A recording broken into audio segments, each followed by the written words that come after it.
કામગીરીમાં ભ્રષ્ટાચાર. ગ્રામજનોનો આક્ષેપ છે કે રોડના નિર્માણમાં હલકી ગુણવત્તાનું મટીરીયલ વપરાયું છે. રોડ પર ઠેર ઠેર ખાડા પડી ગયા છે અને સાઇડ સોલ્ડરિંગની કામગીરી પણ અધૂરી છોડી દેવામાં આવી છે. પ્રોટેક્શન વોલનું ધોવાણ. રસ્તા પર બનાવેલા નાળાની સુરક્ષા માટે તૈયાર કરાયેલી પ્રોટેક્શન વોલ પહેલા જ વરસાદમાં પત્તાની માફક ધરાશાયી થઈ ગઈ છે, જે કામગીરીની નબળી ગુણવત્તાની ચાડી ખાય છે. સુરક્ષાનો અભાવ.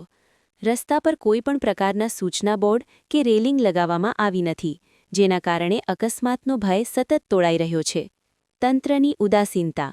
છેલ્લા 1 વર્ષથી ગ્રામજનો સરકારી કચેરીઓના ધક્કા ખાઈ રહ્યા છે, પરંતુ માર્ગ અને મકાન વિભાગના જવાબદાર અધિકારીઓ સંતોષકારક જવાબ આપવાને બદલે ઉડાઉ જવાબો આપી રહ્યા છે.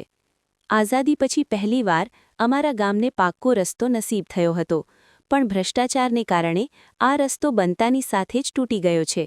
અધિકારીઓ અમારી વાત સાંભળવા તૈયાર નથી. સ્થાનિક ગ્રામજન. વિકાસના નામે માત્ર પોકળ દાવા. સરકાર એક તરફ છેવાડાના ગામડાઓને કનેક્ટિવિટી આપવાની વાતો કરે છે, ત્યારે બીજી તરફ ડભોઈના સનોર મુકામે અધિકારીઓ અને કોન્ટ્રાક્ટરની મિલીભગતને કારણે કરોડો રૂપિયાનું આંધણ થયું હોય તેમ જણાય છે.